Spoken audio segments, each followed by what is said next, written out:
ఈరోజు కార్మికులందరికీ కూడా మేడే శుభాకాంక్ష. కార్మికులారా ఏకం కండి అని కార్ల్ మార్క్స్ చెప్పారు. బాబాసాహెబ్ అంబేద్కర్, కాన్షీరాములు ఇచ్చిన పిలుపు ఏంటంటే బహుజనులారా ఏకం కండి. ఈ రోజున ఈ ఎలక్షన్లో బహుజనులు అందరూ ఏకం కావాలి. ఏకమైతేనే నిజమైనటువంటి స్వాతంత్రం వస్తుంది. ఇన్నాళ్ళు గ్రామాల్లో బహుజనులకు ఎటువంటి స్వాతంత్ర్యం లేదు. ఆధిపత్య కులాల కింద నలిగిపోతూ ఉన్నారు. ఈ రోజున మన ఆంధ్రప్రదేశ్ రాష్ట్రంలో ఎలక్షన్లన్నీ ఆ ఇద్దరి మధ్య జరుగుతున్నాయి. ఆ ఇద్దరే బహుజనులందరినీ కన్ఫ్యూజ్ చేస్తున్నారు. వాళ్ళ మైండ్ని బ్లాక్ చేస్తున్నారు. ఆ గట్టునుంటావా ఈ గట్టునుంటావా అన్నట్టు జరుగుతున్నాయి ఈ ఎలక్షన్లు. వాళ్ళు మేనిఫెస్టోల్లో ఇచ్చినవన్నీ కూడా చిల్లర హామీలే, చిల్లర పంచే హామీలు. అవి నిజమైన హామీలు కావు. నిజమైన స్వాతంత్ర్యం ఇంకా బహుజనులకు రాలేదు. ఈ రకమైనటువంటి మనకి కాన్షీరామ్, మనకి బహుజన్ సమాజ్ పార్టీ ద్వారా ఆయన చెప్పింది ఏంటంటే బీసీలకి రిజర్వేషన్లు కావాలి చట్టసభల్లో ఆయన చెప్పారు. ఆయన డిమాండ్ చేశారు. అది ఇంతవరకు జరగలే. మనకి బీసీలకు చట్టసభల్లో రిజర్వేషన్లు వచ్చేంత కాలం బహుజనులకి ఏ రకమైనటువంటి న్యాయం జరగదు. ఈ రోజున మన అసెంబ్లీలో 175 సీట్లలో 67 మంది రెడ్డి కులస్తులు, కమ్మ కులస్తులు ఉన్నారు. సగానికి సగం మన బీసీ జనాభా 50% ఉంటే 175 సీట్లో కనీసం 85 సీట్లు బీసీలకు ఇవ్వాల్సి ఉండగా బీసీలు కేవలం 33 మందే ఉన్నారు. అంటే చూడండి ఈ అన్యాయం ఎంత జరుగుతుందో. ఈ ఎలక్షన్లో కూడా ఈ విషయం బీసీలకు కానీ, ఎస్సీలకు కానీ, ఎస్టీలకు కానీ, ముస్లింలకు కానీ తెలియనివ్వకుండా ఎలక్షన్లు నిర్వహిస్తున్నారు. మనకు కావాల్సింది చిల్లర కాదు, చిల్లర హామీలు కాదు. వీళ్ళు నెరవేర్చే హామీలు కూడా కావు. మద్యపాన నిషేధం అన్నారు, అది వాళ్ళ వల్ల గాల. చీప్ లిక్కర్ ఏరులై పారుతుంది. రివర్స్ టెండరింగ్ అన్నారు, టెండర్ లేకుండానో ఎన్నో కోట్ల ప్రజాధనం వాళ్ళ జేబుల్లోకి వెళ్ళిపోతుంది. మనకి రాజధాని ఏర్పాటు చేస్తామన్నారు, ఇద్దరూ రాజధానుల ఏర్పాట్లో ఫెయిల్ అయ్యారు. పోలవరం కడతామన్నారు, ఇద్దరూ ఫెయిల్ అయ్యారు. మరి విశాఖ స్పెషల్ రైల్వే జోన్ తెస్తామన్నారు, ఇద్దరూ ఫెయిల్ అయ్యారు.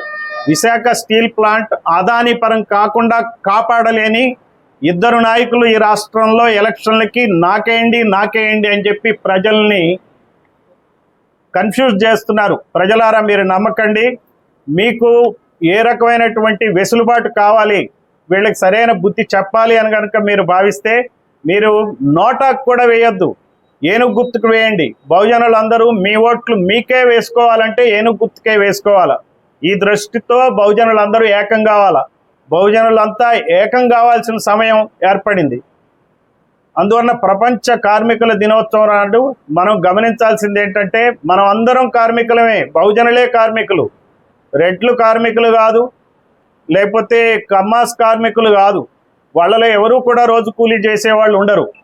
వాళ్ళు రైతులుగా ఉంటారు కానీ రైతు కూలీలుగా ఉండే ప్రసక్తి లేదు. రైతు కూలీలుగా గ్రామాల్లో కానీ ఎక్కడైనా కానీ ఫ్యాక్టరీల్లో కానీ పనిచేసేది ఈ బహుజనులే. ఫ్యాక్టరీ యజమానులుగా వాళ్ళు ఉంటారు. ఏ వ్యవస్థలోనైనా వాళ్ళు యజమానులే.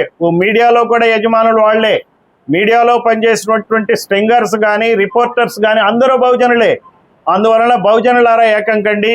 ఈ మెసేజ్ మీ యాజమాన్యాలు కనుక చెప్పకపోతే, మీ టీవీల్లో రాకపోతే మీ సొంతంగా కూడా బహుజనులు ఆలోచించాలి. ఇది సొంత పనిది. మా పార్టీ సంగతి చూస్తున్నారు, మా పార్టీకి ఉన్నటువంటి వ్యవస్థ చూస్తున్నారు, మాకున్నటువంటి అభ్యర్థుల యొక్క సామాజిక కోణం చూస్తున్నారు, వాళ్ళకున్న స్థితిగతులు చూస్తున్నారు. మాకేం బెంజ్ కారులు లేవు, మాకు ఏ రకమైనటువంటి ఈవెన్ మోటార్ సైకిల్స్ కూడా లేని పద్ధతిలోనే ఇక్కడ చాలా నిజాయితీగా పనిచేస్తున్నటువంటి అభ్యర్థులు ఉన్నారు. మాబోటి వాళ్ళు డాక్టర్ వందన్ కుమార్ గారు ఒక అడిషనల్ కమిషనర్గా జిహెచ్ఎంసీలో చేసి రిటైర్ అయ్యి వచ్చి తిరువూరులో దాదాపుగా గత 6-7 నెలలుగా ఆయన అహోరాత్రం పనిచేస్తున్నారు. ఎవరు కూడా ఇక్కడ సొంత పని కోసం, సొంత పదవుల కోసం ఎవరూ రాలేదు. బాబాసాహెబ్ ఏదైతే ఆయన ఆలోచన విధానం ఉందో ఆ ఆలోచన విధానాన్ని ప్రజల్లోకి తీసుకువెళ్ళాలని చెప్పి ముందుకు వస్తున్నారు. ఇక్కడ ప్రేరేపించే వాళ్ళు ఎవరూ లేరు. ఎవరికి వాళ్లే తనను తాను తెలుసుకుని ఈ పార్టీలో చేరుతున్నారు. బహుజనులారా మీరు ఆలోచించండి. మేము బ్రాండింగ్ చేయటానికి దీన్ని ఒక కమర్షియల్ ఆర్గనైజేషన్ లాగా మీ ముందుకు తీసుకురావడానికి. మాకెవరు బ్రాండ్ అంబాసిడర్స్ లేరు, పెద్ద పెద్ద సినీ స్టార్స్ ఉండరు మాకు చెప్పడానికి. సినీ స్టార్స్ ఎవరున్నా కానీ ఆ పెద్ద ఇద్దరికి సంబంధించిన వాళ్ళే ఉంటారు, ఆ ఇద్దరితోనే ఉంటారు, మాతో ఉండరు వాళ్ళు. కొంతమందికి పెద్ద వాళ్ళు కూడా ఈ బహుజనుల కులాల నుంచి వచ్చిన వాళ్ళు సిగ్గుతో తప్పుకుంటారు కానీ దగ్గరికి రారు. వాళ్ళందరూ గుర్తుంచుకోవాలా. ఈ రోజునైనా సరే చైతన్యం రావాలా. ఈ ఎన్నికల సందర్భంగా మీరు చూడండి, ఈ ఇద్దరూ కూడా ఈయనొద్దు సరే ఆయనకేద్దామనే ధోరణిలో మనం తయారయ్యాం. వాళ్ళు ఏ రకమైనటువంటి ప్రజల్లో నమ్మకాన్ని కలుగజేయట్లే, నియంతల మాదిరిగా తయారయ్యారు. ప్రజాస్వామ్య వ్యవస్థలను వాళ్ళు గుప్పిట్లో పెట్టుకున్నారు. అసలు స్వేచ్ఛ అనేది లేని పరిస్థితి ఆంధ్రప్రదేశ్లో ఉంది. కులం పేరు చెప్తేనే వాళ్ళకి పనులయ్యే రోజులు వచ్చినాయి. ఇది మా కులం అధికారంలో ఉంది, ఈ కులం అధికారంలోకి రాకుండా చేయాలని చెప్పి ఎలక్షన్లు జరుగుతున్నాయి. అంతేగాని ప్రజల మేలు కోసం కాదు. ఇది కులస్వామ్యం అయింది. ఈ కులస్వామ్యాన్ని అణచాలంటే, తిప్పి కొట్టాలంటే, ఆ ఇద్దరికి సరైనటువంటి బుద్ధి చెప్పాలంటే బహుజన్ సమాజ్ పార్టీ ఏనుగు గుర్తుకు ఓటేయండి.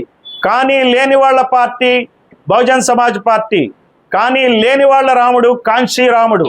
సో కాంశీరామ్ ఐడియాలజీని మనం గుర్తుపెట్టుకుందాం. ఐడియాలజీని గుర్తుపెట్టుకుని ఈ పార్టీ మన పార్టీగా భావించి చేద్దాం. ఈ స్కీములు ఏవైతే వాళ్ళు చేస్తున్నారో, ఇటువంటి ప్రభుత్వం ఎప్పుడైతే అసెంబ్లీలో బహుజనులు నిండి ఉన్న ప్రభుత్వం ఖచ్చితంగా బహుజనుల యొక్క ఆశయాలకు అనుగుణంగా పనిచేస్తుంది. ఎరవేయదు, కావాల్సింది తీసుకుంటారు. ఆదాయాన్ని సృష్టించే మార్గాల్ని మా పార్టీ చేపడుతుంది. అంతేగాని స్విమ్మింగ్ నేర్పుతుంది, అంతేగాని స్విమ్ చేసి పెట్టదు. ఫిషింగ్ నేర్పుతుంది. ఫిష్ చేపలు వండి పెట్టడం కాదు ప్రభుత్వాల పని. చేపలు ఎలా పట్టుకోవాలో నేర్పాల్సిన పని ప్రభుత్వాలది. ఈ ప్రభుత్వాలు అన్నీ వండి నోట్లో పెడతాం మీకు, మాకు ఓటైంది అంటున్నారు. ఎందుకంటున్నారో కూడా మీరు ఆలోచించాలి. 4,000 కోట్ల రూపాయలు ఈ ఇద్దరు నాయకులు, అటు 4 ఇటు 4,000 కోట్ల రూపాయలు ఈ రోజున పంచుతున్నారు రాష్ట్రంలో. విపరీతమైనటువంటి డబ్బు ప్రవాహం, ఆదాయాన్ని సృష్టించే మార్గాల్ని మా పార్టీ చేపడుతుంది. అంతేగాని స్విమ్మింగ్ నేర్పుతుంది, అంతేగాని స్విమ్ చేసి పెట్టదు. ఫిషింగ్ నేర్పుతుంది. ఫిష్ చేపలు వండి పెట్టడం కాదు ప్రభుత్వాల పని. చేపలు ఎలా పట్టుకోవాలో నేర్పాల్సిన పని ప్రభుత్వాలది. ఈ ప్రభుత్వాలు అన్నీ వండి నోట్లో పెడతాం మీకు, మాకు ఓటైంది అంటున్నారు. ఎందుకంటున్నారో కూడా మీరు ఆలోచించాలి. 4,000 కోట్ల రూపాయలు ఈ ఇద్దరు నాయకులు, అటు 4 ఇటు 4,000 కోట్ల రూపాయలు ఈ రోజున పంచుతున్నారు రాష్ట్రంలో. విపరీతమైనటువంటి డబ్బు ప్రవాహం సాగుతుంది, మద్యం ప్రవాహం సాగుతుంది. చిన్న నాయకుల్ని లోబరుచుకుంటున్నారు. వాళ్ళకి రేపు కాంట్రాక్ట్లు ఇస్తాం, మా పార్టీలో ఉండండి అని చెప్పి లోబరుచుకుని, ఇది మన పార్టీ, మేము వస్తే మీకు మేలు జరుగుతుంది అనేటువంటిది ప్రలోభాలు పెట్టి అందరినీ వాళ్ళు సొంతం చేసుకుంటున్నారు. అందువల్ల బహుజనులందరూ గుర్తుపట్టాల. 4,000 కోట్లు ఖర్చు పెట్టి ఒక వ్యక్తి సీఎం అవుతుంటే ఎందుకు అవుతున్నాడో కూడా మీరు ఆలోచించుకోవాలా. 4,000 కోట్లు ఖర్చు పెట్టినప్పుడు కనీసం 1,00,000 కోట్లు మనం సంపాదించాలనేటువంటి దృష్టి ఉంటేనే చేస్తారు. అంటే ఇది రాజకీయం ఒక వ్యాపారం అయింది, ఎన్నికలు ఒక వ్యాపారం అయింది. డబ్బున్న వాడికే సీట్లు ఇస్తారు, డబ్బు లేని వాళ్ళు, ఇప్పుడు మా ఓటు వాళ్ళకి ఎవరు సీట్లు ఇవ్వరు. మీకు ఓట్లు ఏమంటారు? యాక్చువల్గా ఓట్లు మావే, మా ఓట్లే వాళ్ళు దోపిడీ చేస్తున్నారు, ఓట్లు దండుకుంటున్నారు, ప్రలోభాలు పెడుతున్నారు. సో మనకి ఇదే పద్ధతిలో మనం ఆలోచిస్తే ఎలక్షన్ కమిషన్ ఏం చేస్తుంది అనేది మనం ఈ రోజున ఆలోచించాలి. ఇంత మాల్ ప్రాక్టీసెస్ ఎలక్షన్లో జరుగుతూ ఉంటే ఎలక్షన్ కమిషన్ ఏం చేస్తుంది? ఓ పక్కన యూనియన్ పబ్లిక్ సర్వీస్ కమిషనే తీసుకుందాం. అక్కడ మేమందరం ఐఏఎస్లుగా ఐపీఎస్లుగా సెలెక్ట్ అయ్యి వచ్చాం. నేను డీజీగా రిటైర్ అయ్యా. యూపీఎస్సీలో మాల్ ప్రాక్టీస్ కన్నా జరిగి ఉంటే నేను ఇక్కడ డీజీగా ఉండేవాడిని కాదు. కానీ నేను ఒక ఎమ్మెల్యేగా కంటెస్ట్ చేస్తే నేను ఎమ్మెల్యేని కాగలనా? నేను కాకపోయినా నాలాంటి 10 మంది కంటెస్ట్ చేస్తే కనీసం ఒక్కడైనా సరే, ఒక సిఎస్గా చేసిన వ్యక్తి, ఒక డీజీగా చేసిన వ్యక్తి ఇక్కడ ఎమ్మెల్యే అయ్యే అవకాశం ఉందా లేదా? నేను అక్కడెందుకు కాగలుగుతున్నా? ఒక ఐఏఎస్ ఆఫీసర్గా ఎందుకు సెలెక్ట్ అవుతున్నా? ఐపీఎస్ ఆఫీసర్గా ఎందుకు సెలెక్ట్ అవుతున్నా? ఈ రోజున చూడండి మన సెలక్షన్స్, మన యూపీఎస్సీ ఫలితాల్లో చూస్తుంటే అగ్రవర్ణాల పేదలకి రిజర్వేషన్లు ఇచ్చారు, ఈడబ్ల్యూఎస్ అని చెప్పి 10% రిజర్వేషన్స్ ఇచ్చారు.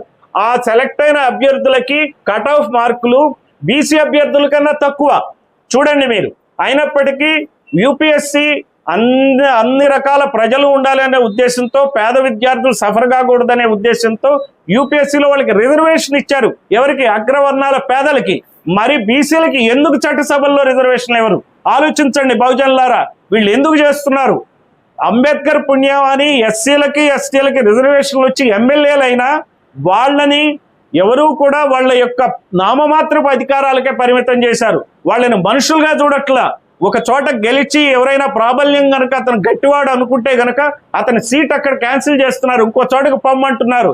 ఎవరిని లేదా ఏదో ఒక ఆరోపణలు పెట్టి చిన్న చిన్న ఆరోపణలు పెట్టి వాళ్ళని సతాయిస్తున్నారు. అదే వాళ్ళు కోట్లు లక్షల కోట్లు దోచుకున్నా కానీ వాళ్ళ మీద ఆరోపణలు ఉండవు. అంటే దోచుకోవటమే కులంగా మారింది ఈ రోజున. ఈ దోపిడీ కులాల ఆట కట్టించాలంటే ఖచ్చితంగా బహుజనులందరూ ఆలోచించాలా, బహుజన్ సమాజ్ పార్టీ వైపు చూడాలా, ఏనో గుర్తుకే వేయాలి. మీ నిరసనను తెలియజేయండి. ఈ రోజున మాకు వచ్చే ఓట్లు నియోజకవర్గాల వారీగా ఓట్ల శాతం పెరిగితే ఖచ్చితంగా నెక్స్ట్ ఎలక్షన్స్కి మంచి రిజల్ట్స్ వస్తాయి. ఎవరు ఎన్ని అనుకున్నా కానీ ఈ బహుజనుల యొక్క దాటిని తట్టుకోలేరు. ఈ ధనస్వామ్యంతో వీళ్ళు రాజకీయాలు చేసే రోజులు ఖచ్చితంగా అంతరిస్తాయి. ప్రజలు నమ్మాలి, మంచి మార్గం వైపు మళ్ళాలి, బహుజన్ సమాజ్ పార్టీని సపోర్ట్ చేయాలని చెప్పి ఈ సందర్భంగా